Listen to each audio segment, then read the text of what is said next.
because this is 2021.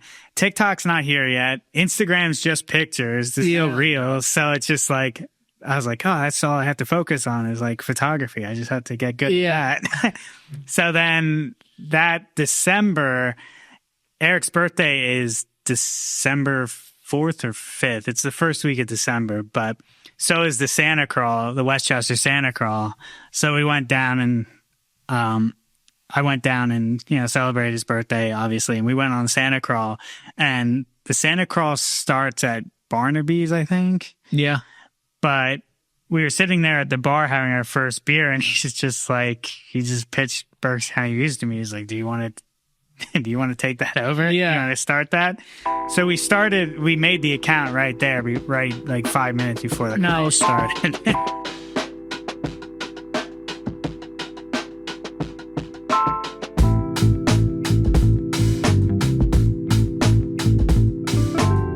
Welcome back to BrewedAt Podcast. I'm your host, Richie Tevlin, joined as always by Evan Blum. Hello, hello. And today we have on Anthony Matz from Berks County Views. Before we get started, I just want to thank our sponsor, Zilka & Co. Zilka & Co. is a family-owned and operated brewing supply company in Allentown. So check them out. Reach out to Brad Adelson in our show notes for all your brewing supply needs. $5 shipping. $5 shipping. And American-made. So great opportunity right now to step into this. But I guess moving forward, Anthony Matz, welcome. Hi, thanks. Great to be here. Yep. It's so Berks County View. Yep. It's you. Yep. I think a lot of people, kind of know what Berks County View is. If they don't follow Berks County View, they've definitely seen some of the content you've done because it's all over the internet. Yeah. So we get to talk to the man behind the account. Yeah. It surprisingly gets around. Yeah, I mean, multiple, don't know how. Multiple videos with like millions and millions of views. I like your style. Kind of everything is like concise. Everything makes sense. It's clean. But I've heard you talk in the past about like your style, kind of the way you do it. You kind of have it down to a science. Yeah. But let's get into your background, how you got started this, because I know you do have a formal education in film. Yeah. So I was always a big movie kid. I saw Jaws when I was like 6. So like I was always a big Spielberg guy. Yeah, a little, yeah. But so I always loved movies. And then so I really didn't have much of a choice other than to go to film school because I'm not a school person. So like I was a lousy student. Yeah. But so I didn't really have a choice, and my parents probably didn't know what else to do. And Full Sail will actually kind of accept anyone as long as you're willing to pay. So I actually got in before I even took my SATs. When I was in high school, I was just like, if all else fails, I go to Full Sail. And I don't mean that as a negative, but like Full Sail also puts out like incredible talent. Yeah, it does. Yeah, I wouldn't knock it for that. It definitely does. Yeah. So what was that experience like? Film school is like different than normal college. Like what is film school entail? Full Sail in general is different than any other college because it's kind of, it was an accelerated program. So we were there for like 2 years. Okay.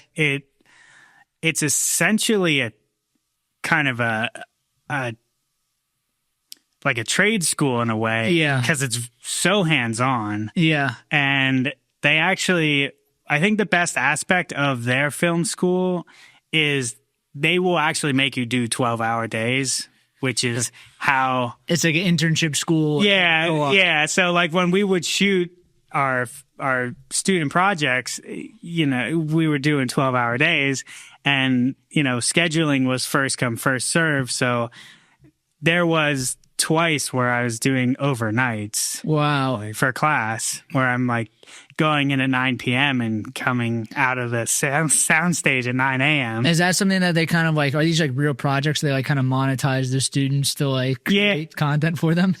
Sort of, yeah. Because they do just put it everywhere. Yeah. So what is it like? You just go to class, you're kind of teaching you the basics of like storytelling, film, how the equipment works. Yeah, so they break it down. You do like a lighting class, and then editing, sound, directing. There's kind of an English class for writing. Yeah. and all that stuff. So it's kind of like you kind of get to be in each department. You actually realize how hard sound is, and it's probably the toughest job on set. I'm sure. I mean, before we started recording, I told you, like, when we first started the studio, I'm just like, oh, we can do all these things. And it's just like, I don't understand anything about, or I understand a little bit more, but not really, about like film or just like production in general. Yeah. It's a lot. There's a lot that goes into it. There is. Yeah. People don't. It's not they don't appreciate it. They just don't. They don't know. I mean, like what you said. Like, I didn't know either. I mean, there's so many moving parts, even before you get into production. I mean, just getting a movie greenlit is impossible. And then it just starts at that point. Yeah. So was that kind of your goal? You wanted to get into film, or did you have an idea? You just wanted to go down to Full Sail and kind of what's happening? Yeah. I mean, yeah, basically. I mean, I wanted to. I wrote most of the time through high school. Like in my free time, I was writing a lot of different scripts. Like scripts or books or no scripts, like movie scripts. Did you make them or? I think it was just kind of practice. Yeah, it's just practice. No, it was, because there is a craft to writing a screenplay. It is kind of a different medium. It is kind of poetry in a weird way, because it's so. It has to be real. The writing's really efficient, and you kind of have to. And it's a lot different writing a book than writing dialogue that people are saying. Like, if you were to like talk the way people talk to each other in books, like it doesn't sound real. Yeah, and you kind of have to keep the the story moving too, and some exposition dumps without sounding like an exposition dump. Yeah, that makes sense. And you had mentioned before there was like a social media component to this. No, so Full Sail is a film school. It was originally just a recording arts, so it has that as well to offer. And then it was huge video game. Like video game, like programming? Yeah, programs, yeah. Cool. So like those were like the three big things that Full Sail offers as far as majors. And then they had just added like a social media major, which looking back, I couldn't really tell you what it was in 2010. Is that what you did? No, that was a different. So I only just did the film major. I didn't do anything outside of that. So, got it. Yeah. Yeah, I don't even know what that would be, like Facebook posts. Yeah, you learn how to make the Facebook ads. Even Instagram was like barely a thing at that point. No, Instagram, we all hopped on Instagram like 2011, 2012. Yeah. It's really, That's so different. And it was not really businesses at that point. It was just like, here's a filtered picture of myself. Yeah. It's really all it was. That's funny. Yeah. So you went through Full Sail, you graduated. Yeah. What did you kind of do after that? You jumped into the industry? So I actually got to work on a movie while I was down in Florida, which was cool. What was that? Would we know it? No. So, no, it was a movie called Missionary. It was essentially it was kind of like, if you know the movie Fatal Attraction. Yes. Yeah. So it's basically a riff on Fatal Attraction, but with a Mormon missionary stalking a single mother. Yeah. It's very much in that realm. Missionary is better than it has any right to be. Where is it? Can we find it somewhere? It might be on Netflix. It might be on Amazon Prime. I don't know. I haven't watched it in a while, but I'll look it up. I actually knew who the director was when I got on set, because he had done a really good Clive Barker adaptation. One of his short stories. Clive Barker did Hellraiser and Candyman is based off his stuff. Yeah. Is that, do most people kind of like break? I feel like a lot of the indie stuff is like horror and kind of crazy stuff. Is that kind of everyone gets their foot in the door, like doing like kind of like these? Well, I feel like everyone starts off with like these like kind of, this is me not understanding the industry, but I feel like everyone always says that they start off doing like these like horror, indie, weird spin-off things. I always say horror is the only genre that can say half the classics are independent films. So you have Night of the Living Dead, Dawn of the Dead, Halloween, Friday the 13th, Nightmare on Elm Street. Those are all independent movies. Oh, wow. Texas Chainsaw Massacre is an independent film. Yeah, Blair Witch Project. Yeah. Do they just have like way lower budgets or? Oh yeah. I mean, well, also, I mean, you have to put yourself in the studio sometimes. The studio was never going to make something like the Texas Chainsaw Massacre in 1974. Yeah. They weren't even thinking like that. And actually put money behind it too. Yeah, they weren't going to put money behind something with like massacre, and it was just like this exploitation, which it's really not that exploitative.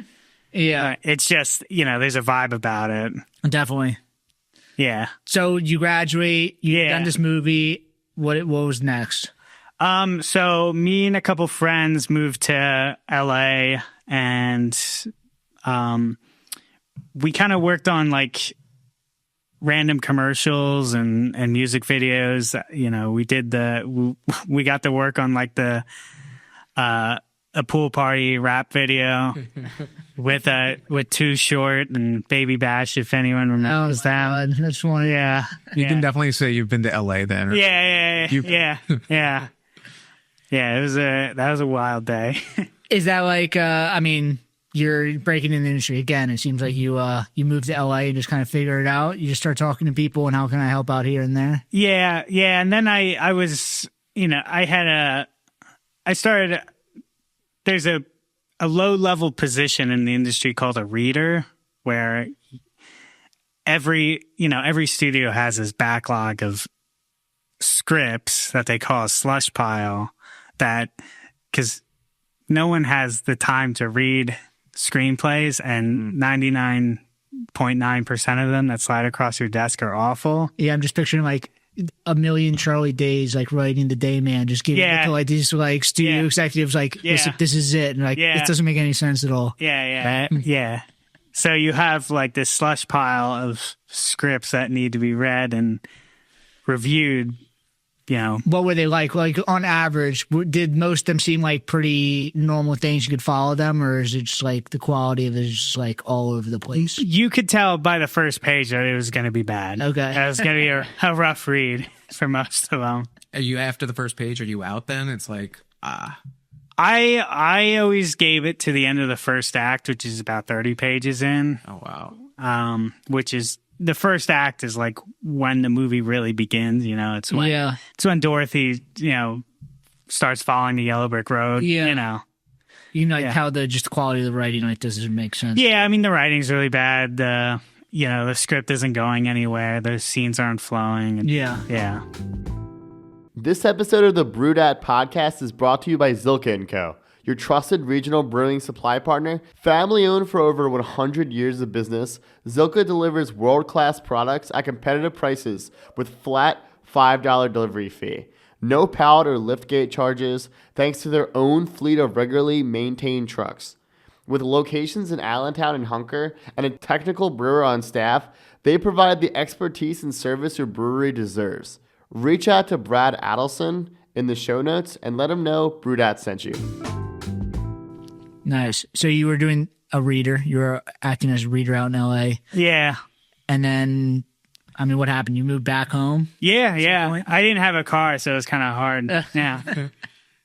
How was the public transit out there? It was all right. Okay, yeah. It's probably a disaster now. So what did you do when you moved back? You kept doing film stuff? No, when I moved back, I just got a minimum wage job at Philly Pretzel Factory. And nice. Yeah. I cut my teeth there for a while.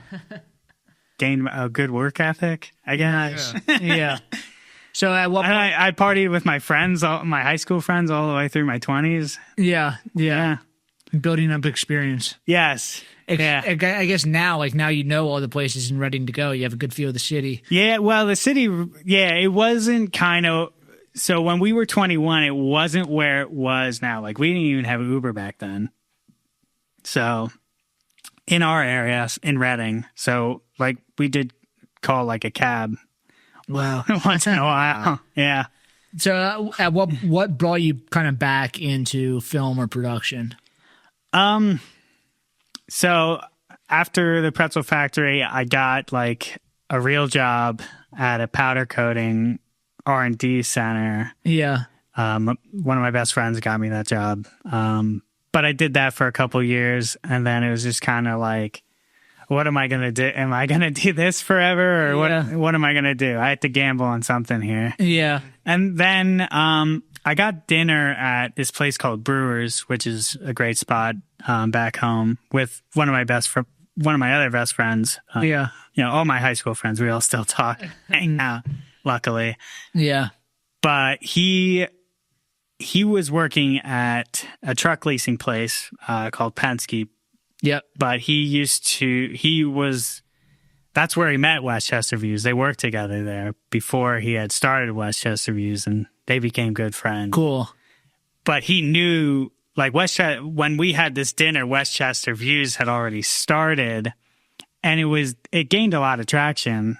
And at that point, and my friend just told me, he's like, I have this buddy who's like doing this Westchester Views thing, and we're going to the beach in like July. You should come and hang out. I got to meet this guy because he knows that you know how to do like production, so he's just like, I'm not like I never considered myself like a production guy.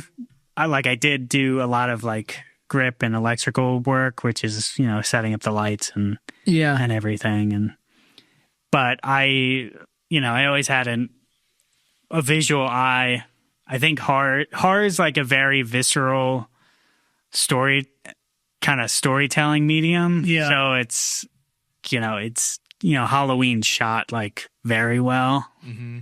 So and same with Jaws and, you know, Alien, obviously, you know, these are very visually told stories. They don't have a lot of, you know, Alien really doesn't need any dialogue to tell its story. Yeah. The artistic way, like you don't need words. The camera does all the work. Yeah. In horror, really, yeah. And I guess that kind of makes sense with the style that you're shooting. Like you're not. A lot of people talk over it. You're not talking over. Yeah, I'm what's called a faceless account.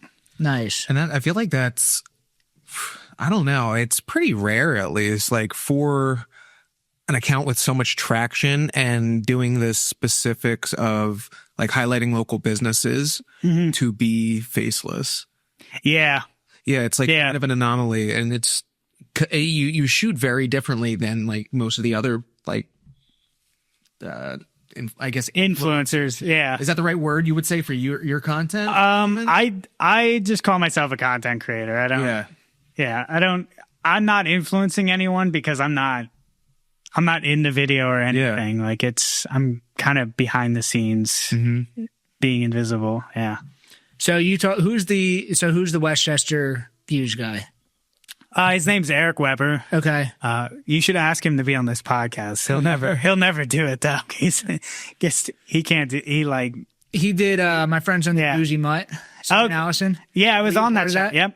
So they have a shitload of views. That's like, I think today was like, there's like 1.5 million views or something like that. Yeah, that was awesome. Yeah, they've done a great job with that. That was definitely one of my favorite things I've done since starting this. That was definitely one of my favorite shoots to be a part of that. It's a different type of shoot too, because I think Allison like is explaining a little bit about the actual Boozy Mutt too. Like, yeah, it's so. It was the hardest part about that shoot was actually shooting the food content, because you have all these dogs running around doing whatever they want because it's their bar, really. And like you have to, like, you know, Erik would be shooting the food and I'd be like walking, you know, making sure the dogs aren't jumping up on the table. I used to work there, and you know, you go to bars, sometimes like, all right, this is a problem person. Yeah. Like, you know who the fat dogs are there. Yeah. Like, you know, the dogs, like the food comes out, like, you know, where's this dog coming from? Yeah. Yeah. But yeah, so you met Erik. Yeah. You went on vacation with him to the beach, and we were just we met and spent a week together in the same house. So kind of, and just drank the whole time, and you know, went out every night. It was fun. And but you picked his brain, or did you guys come out like, hey, I'm just kind of looking for something different? This is I had deleted Instagram at that point. Like, I wasn't really on social media. I didn't have a Facebook either. Yeah. Oh wow. So I had downloaded Instagram like maybe the day before we went on vacation because I'm kind of like a last minute guy sometimes. Yeah. But that's just, I don't know. That's how I was all through school too. Yeah. But yeah, so I started taking pictures with my phone on that vacation, just posting on my brand new personal accounts. If you go on my personal account and scroll all the way back, you can find them. It's what we had. Josh Eats Philly. He's a big food influencer in the city. Yeah. And like, if you scroll back to like his first post, it is funny. Like, you know, it's the internet. Like it's written in pen, like the way. Yeah. So to see like kind of the transformation of, you know, what people are doing now. Yeah. Content and like, but you can see where they started at. Like, nobody starts where you're at now. I always tell people my first 2 reels, like I don't even consider them reels. Like they were so bad. You just got to put something down. Yeah, they're still there. So after that weekend, I guess you came back and you're like, let me try to do something like, we'll call basically a spinoff of Westchester Views. No, so that didn't even happen yet. Like so that was July of 2021. And then I came home and I got a camera and I just started kind of practicing, you know, kind of figuring out photography. Yeah. Because this is 2021. TikTok's not here yet. Instagram's just pictures. There's no reels. So it's just like, I was like, oh, that's all I have to focus on is like photography. I just have to get good at that. So then that December, Erik's birthday is December 4th or 5th. It's the first week of December, but so is the Santa Crawl, the Westchester Santa Crawl. So we went down and I went down and, you know, celebrated his birthday, obviously. And we went on Santa Crawl. And the Santa Crawl starts at Barnaby's, I think. Yeah. But we were sitting there at the bar having our first beer, and he just pitched Berks County Views to me. He's like, do you want to take that over? Yeah. You want to start that? So we made the account right there, right like 5 minutes before the call started. Did you post on it that day too? I just put the profile picture on, and that was it. I didn't really think much of it. Yeah. And then we just went on the crawl. And then I woke up the next morning and was like, are we really doing this? You know, it's one of those moments. He's just like, is this real? What do I actually have to do this now? You turned a drunk plan into a real thing. Yeah. It's very rare. Yeah, I know. Yeah. Yes. So what, you just went home and you just like started pumping out content, or like, did you? Yeah, we went to, we didn't talk about it all. And then we went to brunch and got a few drinks, and he just brought it up to my buddy that introduced us. He went on the crawl with us, and he just turned to him and he's like, yeah, we're doing Berks County Views. Matzy's going to take it over. He's going to do it. It's just, okay. So yeah, you went home and just like. I just went home on Monday. Woke up on Monday. I was like, I guess I got to post today. And did you try to like emulate what they were doing with Westchester Views? Like kind of same type of content, or was it like you're doing it like your style? Well, I didn't have a style yet. Okay. So I kind of was just doing what he was doing and trying to find it here. Yeah. And then we had like a first official meeting at his apartment. And I was like, you know, he grew up in Berks County too, but he grew up on like the fringe in Moton, which is like on the very edge of Berks County. I grew up in dead center. Yeah. In Sinking Spring, right out, you know, outside the city. So I have a better idea of the county than he does. Yeah. Yeah.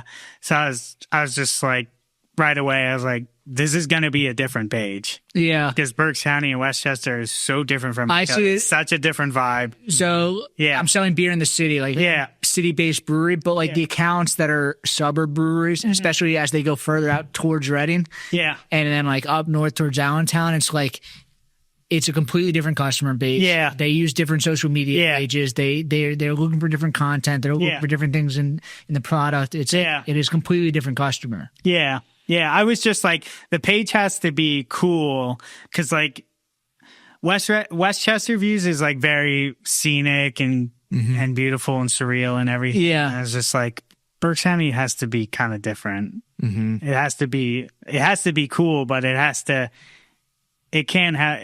be like a very less pretentious Instagram page Definitely. than what most influencers are doing. Yeah.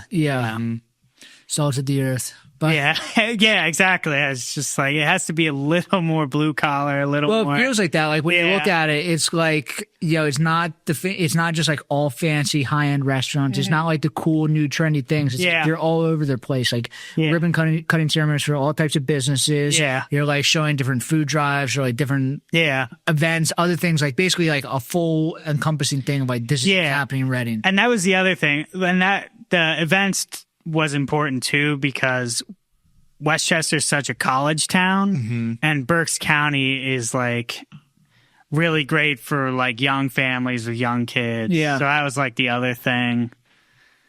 I mean, you say you're not an influencer, but you could solely look at your account and have too many things to do. Like you could just base all your plans, all your social plans of like what's happening next weekend, this weekend off what your page is. Yeah. And you could just do that and have a lot of fun. Like how it seems like there's so many things going on. Like, are you just kind of plugged into every single event that's going on? Like, how do you pick and choose that? Like, it's kind of like what you're interested in. Yeah, I mean, it's really just how it falls on my schedule. Okay, that's really what it is. Like, are you out is it an everyday thing where you're out filming content? Do you try to like schedule yourself? Like, okay, I'm going to film on Mondays, Tuesdays, Wednesdays, etc. Monday's definitely the most lax day. But yeah, I am, I also run the Visit West Reading page and I live in West Reading. So sometimes I could just walk outside and get something quick. Yeah. So you kind of like took this and ran with it. Like he had Westchester views. Yeah. And then you just started to create your own, like, how often were you posting in the beginning? Like every day, at least 6 times a week. And wow.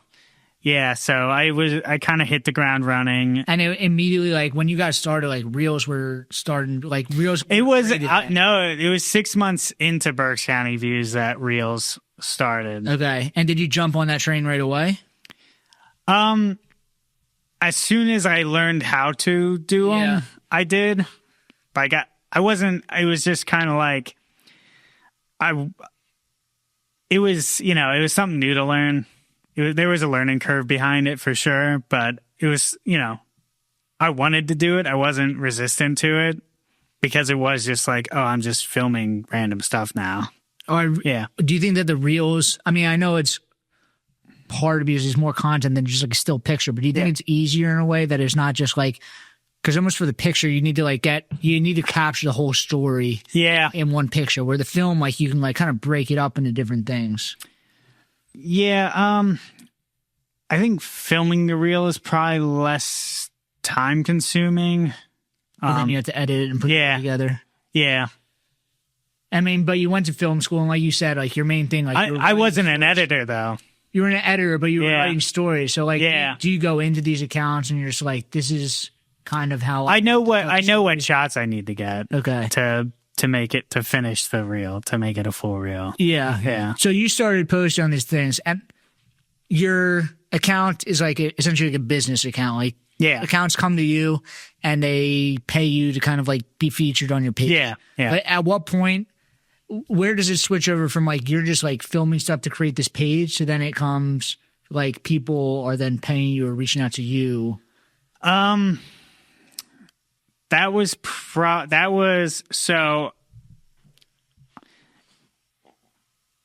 have been trying to think. Like, is it a follower count, or is it just like they have to see so much like the quality of your content where there's like, all right, can you put something together for me? Yeah, I think so. I got hired for just taking photos at events first. Yeah. Comalli Taqueria, who is in charge of this beer now. Nice. The owner, Erik, his name's also Erik. He reached out to me. We met at an event. I had never been to his restaurant, Comalli Taqueria, but we met randomly one night, and I told him what I was doing, and we were a little similar. And then he emailed me and asked if I could take pictures of his first Cinco de Mayo party at his restaurant, because he's in an alleyway, so he has a nice lot and then picnic tables and space for a DJ and music and everything. So he wanted me to take pictures of that. So that was kind of my first real photography job. And I guess you do mostly events, or do you do product photography also, where it's just No, I don't do product photography. It's mostly events. Mm-hmm. I know you do real estate also. Yeah, some real estate and then food. Cool. Yeah. What's your if you could say, I don't know if you can or not, what's your favorite to do? I mean, definitely the features on my page right now, because that's mostly what I'm doing right now. Mm-hmm. Yeah. So, what's kind of the process of that? You seem to have a good it's a mix of everything. Yeah. In Berks County. Yeah. It's are you kind of is a lot of ribbon cutting stuff? It's different. Well, I work with the Greater Reading Chamber, so oh, cool. That's where that's coming from. When did that come about? They reached out to you, or just you want to? No, they reached out to me. That's very cool, because now the start of everybody is yeah. You get. We were talking. Evan and I were talking about this before you came on. It's your page feels different. Like you said, you're not an influencer. It feels very much like an online magazine, what's happening in Reading magazine. That's how I was kind of pitching it in the beginning, was that it's kind of like a digital magazine, essentially. Yeah. Yeah. So I did my research. I saw that you started off in high school working at a newspaper. You said your dad worked at a newspaper. Yeah, I was a paper boy all through. What did your dad? Was he a writer, or was he just involved in No, he was involved in actually putting the newspaper together. But it seems he's involved with the newspaper. He understands kind of stories and putting on production of that. You say you were writing, scripts. Yeah. It seems this is all built up into now you're writing these mini stories about all these different places through video. Yeah. Yeah. That it does kind of make sense. I mean, really, my dad was a baseball coach. So, evolved and stuff like that, because it's not just restaurants. Also, a lot of the the influencers are mostly just here's the food place. Yeah, you're not just that. You're also doing things like that. It's different community things. Yeah, yeah. Are you involved? How involved are you? You do the ribbon cutting stuff, but how do you get involved in just community events like that? It's the Chamber of Commerce is reaching out to you about that stuff? Yeah, well, I have a contract with the chamber to do that. So I have to do 3 posts a week for them. Okay. So not that I have to, I want to. But are they kind of feeding you this is what's happening, or how do you have such a touch of what's happening in the? Yeah, I mean, you just grew up there and you're so long you understand what's happening. Well, I've watched it. I grew up there. It's a completely different town than when I grew up. How? I mean, it's multiple times. It's just it's cooler now. What has changed? Well, yeah. I mean, it's not it's not Phoenixville. It's not Westchester. It's not or it's not the main line. It's not Philly. It's not Pittsburgh. It's it's its own thing. In the grand scheme of things, it's this random little county on the map. Yeah. But it has an actual city there. Reading is an actual city. It's not Westchester. It's much larger than Westchester. Well, the city had its glory days a long time ago. Yeah. And it's definitely a central PA, old industrial town. Yes. Yeah. It was stripped of that. It's a lot of things. It's a lot of poor leadership, bad decisions. And are they they're past a rebuild phase? I know there's a lot more young people kind of. Yeah. So Alvernia is investing in the downtown because they have they have student housing there. You know, they have a part of the campus on the downtown. So the colleges are actually like being a part of like, we need to revitalize. Because you're saying that, we just had Josh Shapiro on. What he's saying thing is like the main streets in these small spots, but Reading is a city. So it's like you need to invest in it. Does have a Penn Street is a downtown. Okay. So, yeah. And then, I mean, also there was a train to Philly that's no longer there. Saucony Creek took it over. Franklin Station, they have their second location there. Yeah. They have their Kutztown, and then they have Franklin Station. That's in the works, bringing the train back. Well, they just cut all the other train lines in Philly, apparently. So, I don't know. Yeah. But, I mean, you have the Reading Hospital, so, and Alvernia is like a huge nursing school. Yeah. RAC, which is Reading Area Community College, is one of the best community colleges in the country. Is it mostly a college? Like does it feel like a college town? No. I don't know much about Reading. Like I've not been out in downtown Reading. Is it mostly like Phoenixville is not a college town like Westchester is? Yeah. Phoenixville is not. It's like kind of all year round. It's like there's people there. Yeah. Like seasons of Reading. So if there's seasons to Reading, the city, no. The city is... So, the suburbs are more families, young families, Yeah. We got a influx from New York over the past couple of years. Oh, cool. Yeah. Cool. Yeah. And Jersey, too. Definitely. Yeah. Yeah. So one of the clients like you work with or somebody you work closely with, you work with Pagoda City. No, I don't work with Pagoda City. I work with Oakbrook. Yeah. Have you done work with Pagoda City in the past? I did their grand opening when they originally opened, like Gotcha. 3 years ago now, probably. And then I did another video when they opened their bar at their brewery. Like really had to, really was ready to go. Gotcha. Okay. Yeah.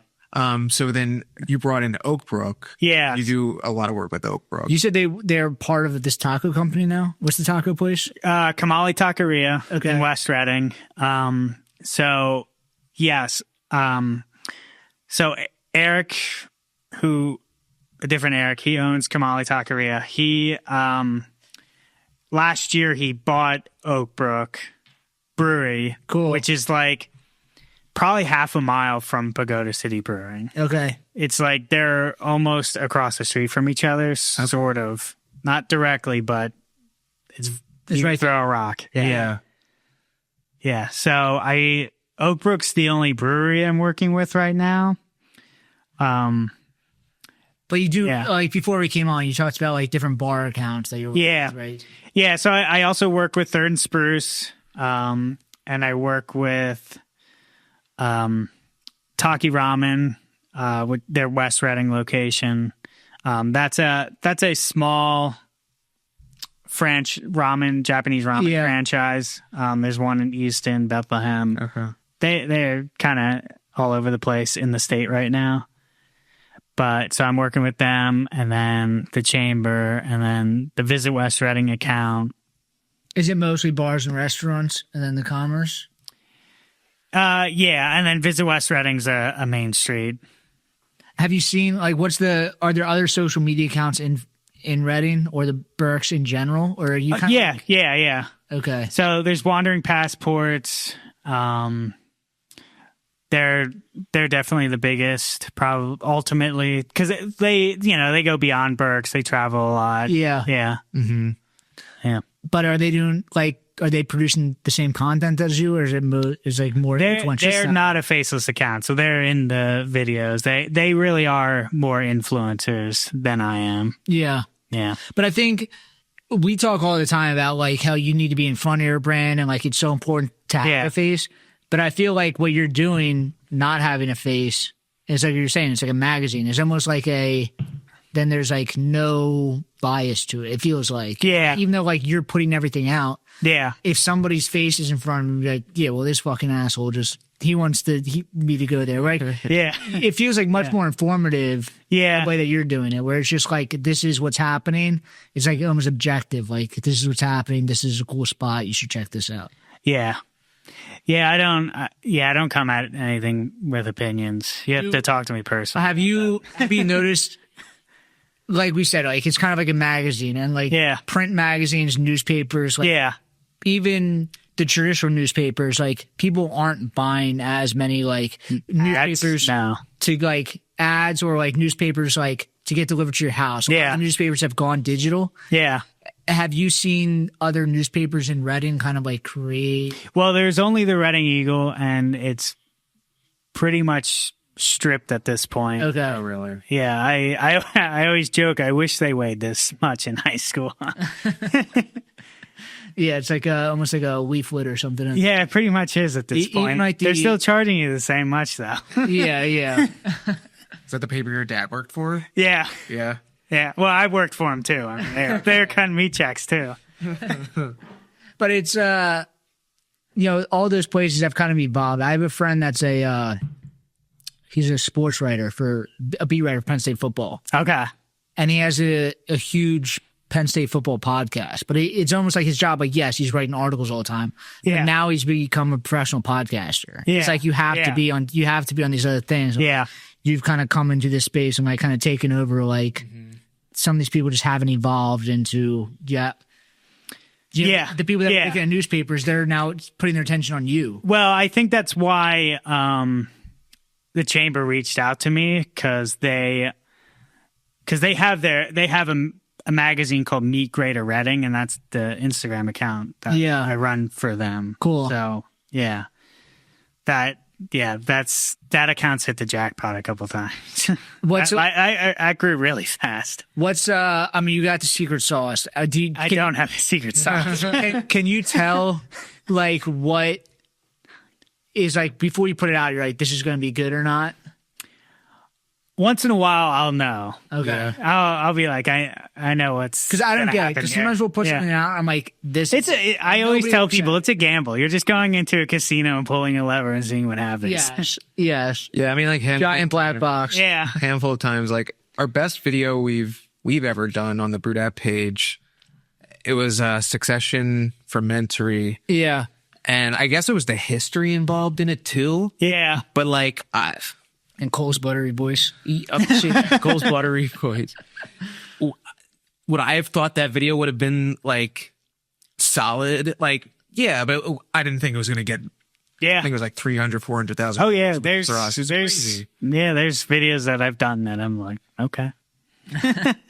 Are you seeing like trends? Like, do they have people in them? Do they have like certain music, or like is there?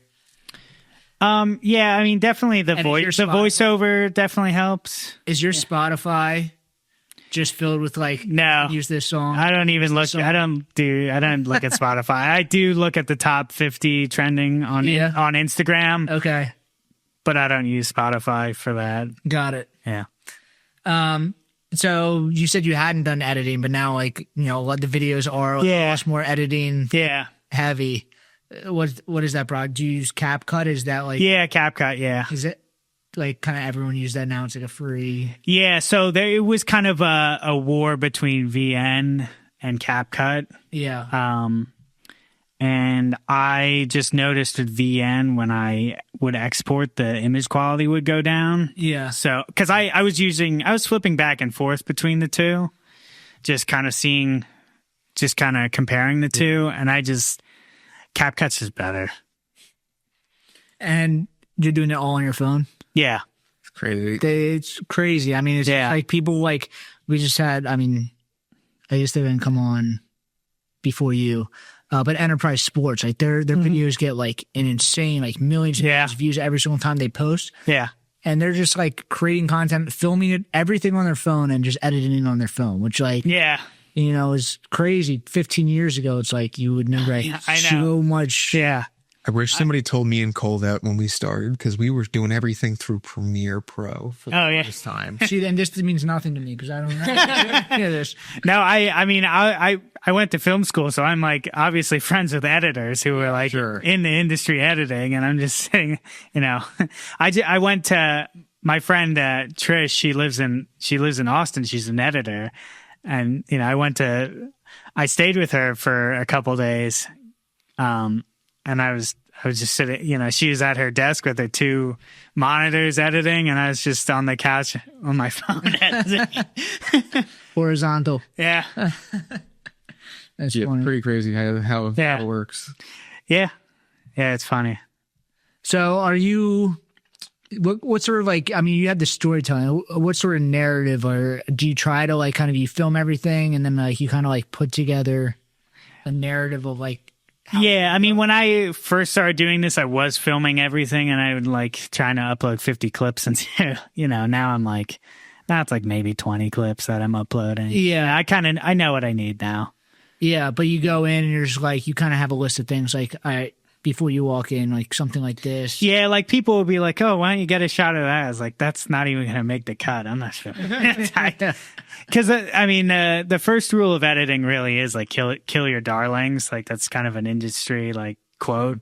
What's that? I mean, just like you can't love everything. Yeah, I mean, you can't keep everything. You know, you gotta make sacrifices sometimes for the good of the movie or whatever. Yeah. Yeah. Yeah, my girlfriend's a photographer, and she took sometimes she's just like, all right, go through and try to like pre-select these pictures. She doesn't do it anymore because the first 2 times she's just like, no, this is the worst pre-selection ever. Yeah. But it's like, you know, what, through AI, like pre-select? Well, no, it was me trying to pre-select. Like, it doesn't make any sense. I don't know what I'm doing. But it's like, you know, that was something that I never thought about, like, you know, like the B-roll, and like you are filming all these things, but like you're only using a certain percentage of them. And, like, you need to kind of like figure out, like, you know, cut out, but like I would just what do you need? Exactly. And because I don't understand that, like, I would just take way too many pictures, way too much film. Yeah. Where like you've kind of done it enough where you know what you need to do. Yeah. Dude, one thing I will say, like, I've gotten really good at that with the podcast clips, because there's like, maybe we'll make a really good one out of this, but you have such a, like, I guess 30 seconds of a story to tell. Yeah. Like, for the most part. And even like specific words, cutting down on words, like tell more of a story. Yeah. You could just put together something like almost beautiful. It's kind of crazy. What's your idea about timing? What we're doing is like a long form thing. Yeah. Like a lot of our, I don't mean to like talk inside baseball, but like a lot of our stuff is like longer form stuff, which I like because it's like, it's kind of different. But are you filming specifically like for this could fit both Instagram and TikTok, so it's very short and very to the point, or are you trying to like tell a story? Like, how does it? I mean, I'm thinking of both. Because I've seen videos you post like, here's 7 seconds of this. Yeah. Like, even if the text. So that's a filler. That's what I call a filler post. That's just, that's if I don't have anything else that day and I just post. But I clicked on it because I'm like, it was different. I was just like, all right, let's see 7 seconds of this. Yeah. How much information can you get in 7 seconds? And it was a lot. I kind of understood. Yeah. That's when you just take a couple scraps and tie them together. Awesome. You got it. Yeah. 7 seconds. And, I even like you do like a rainy day in in like Berks, or I see them, I guess, on both accounts too. Yeah. The Westchester ones. Yeah. So I mean, I do some. I will like pop in on his page and be like, "What did he do today?" And you know, sometimes I will just go out and do the same thing. Well, it is keeps it consistent. Yeah, it's also giving a wider range. Like, here's a rainy day. Like, here's a filler post makes it feel almost more real. Like, it feels like, all right, this community is just like, this is what a normal life in. I mean, a very accelerated life where you do 6 things every single week is, but like, you know, it feels like, you know, like I said, you could follow what you're doing and like, just have fun, just find exactly what you're doing. Yeah. So what's this other beer? Oh, so this is By the Weekend. So in West Reading, the alleyway is Comalli Taqueria, and then my apartment, and then the alleyway. And then go down here, and you're on the main strip, the main avenue. Penn? Yeah, Penn Avenue. This is actually the owner of Fresh, Okay. which is a brunch lunch spot on the 600 block. But a couple months ago, he just came out with this. Didn't really make, didn't tell me or anyone. It just kind of popped up one day. Yeah. Yeah. It's like having a new beer company. He just texted me one day. He's like, "Come try these beers." I was like, "What beers?" My beers. The ones I made and canned and labeled already. So you're the Reading guy. You're the Berks guy. Yeah. Can you give us some recommendations. We have Oakbrook. Yeah. We have Pagoda City. We have now New Street or By the Weekend. By the Weekend, yeah. What are your recommendations as far as breweries in Reading? What are your recommendations as far as bars, restaurants? So, yeah, bars. So Third and Spruce has really become the young people bar. Like I said, I don't go on Reading, but their Instagram looks like a very fun place. They got DJs, live music. It looks fun. Thank you. Yeah, that's me. But yes, it looks very fun. Yeah, I mean that was kind of the fun of taking over that account, was that it's not just a bar, it's not just a restaurant. It's, Fridays and Saturday nights are crazy. Yeah. Yeah, my DJ friend. It reminds me of it looks almost like if you've been to Phoenixville Bistro. Yeah, I love that spot. Yeah. Did you ever go to Club 212? No, I haven't. It was the old, so now it's just like the second floor. Yeah. But it used to be like just a blackout college bar on top, and it was the craziest place. Like the syringe shots and Jello shots. Yeah. It's just like, this doesn't belong in Phoenixville, but it was fun. Yeah. It wasn't Third and Spruce? Yeah. Does not look like that, but it was kind of like, it was more of like a club, more fun vibe. Yeah. It's like a bar. Yeah. So I mean, that's the second floor is we call the loft, but that's kind of, you got to give it a different name. yeah. Actually, when I started, it had its own Instagram account. No, that's what I'm saying. It's like you have to, like, if you like have a second floor, you have to give it like a cool name. It's like it sounds like exclusive and different. Yeah. So what are the other spots? So I mean, Third and Spruce, it's actually been around for a long time, and it was the spot everyone went to back in the 80s, like when my parents were like in their early 20s. That age group, and then it kind of lost its thunder for a while, but now it's back. When I was in my 20s, like, it was Railroad House and Beverly Hills Tavern, Legends. Are these all by Penn Street? No, so Railroad House and Beverly Hills Tavern is in Sinking Spring. Okay. That's down the opposite way, like all the way down Penn Avenue. And then Legends is like on Fifth Street, is like off of Fifth Street, and that's much more of a club kind of spot. Yeah. But then there's also Barley Mow as well. Right next to it is the Bar Cart, which is a really great cocktail bar. Cool. That's one of my favorite spots to hang out at. Nice. They do a great job. They rotate their cocktails every week, so it's a new menu every week. Nice. So that's a lot to manage. That's awesome though. Yeah. That's like a beer bar, like rotating your beers. Like the bartender just has to like what the beer is. Like I can't imagine like learning new cocktails every single day. Like, I know, yeah. And they're like good every week. Yeah. That's fun. I don't know. They come up with a new old fashioned every week. And I don't know how many old fashions there are in the world, but it's I've had like 60 different old fashions. Putting it in and out, right? It's like it's old fashioned. Like it's already happened. Like, yeah. They just like put a different fruit in it or whatever. Nice. So like Penn Street is kind of like the place to be. Is that kind of like that's the up and coming area? That's where all the young people are. Yeah. And then I actually just went to this place called Luna in the city. That was really cool. That was a good spot. And then by Alvernia, there's a great Irish pub, kind of college it's kind of became a college bar by default because it's so close to Alvernia. Culture Thorns. Okay. That's great. They also have a great brunch. What else is there? What else is a good spot? I mean, Sly Fox is right there next to Sly Fox? Yeah, the Wyomissing location. I had no idea. You didn't know that? I had no idea. It's actually Wyomissing. I did not know where that was either. Yeah, it's right. It's half a block. It's probably it's less than half a block from West Reading. So it's like right at the cutoff point where I need to get out to Reading. Yeah. Yeah. I'm lost. It's behind the Wawa. Okay. Yeah. Nice. So do you have anything else going on? I mean, you're the events guy. You're the kind of what's going on. Like, what should people be looking forward to? This is going to come out, what, mid-May? Oh, mid-May? Okay. At the end of May? Yeah.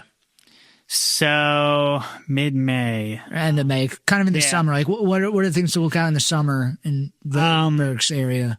So, the West Reading does their Art on the Avenue, which is Bay Street Festival. That's in June. I think that's June 16th. Cool. And then we're bringing back French Fry Fest. French Fry Fest. What is that? That sounds so freaking cool. So that started out as a little small thing on the side street where just anyone who participated just had to bring a different variation on French fries.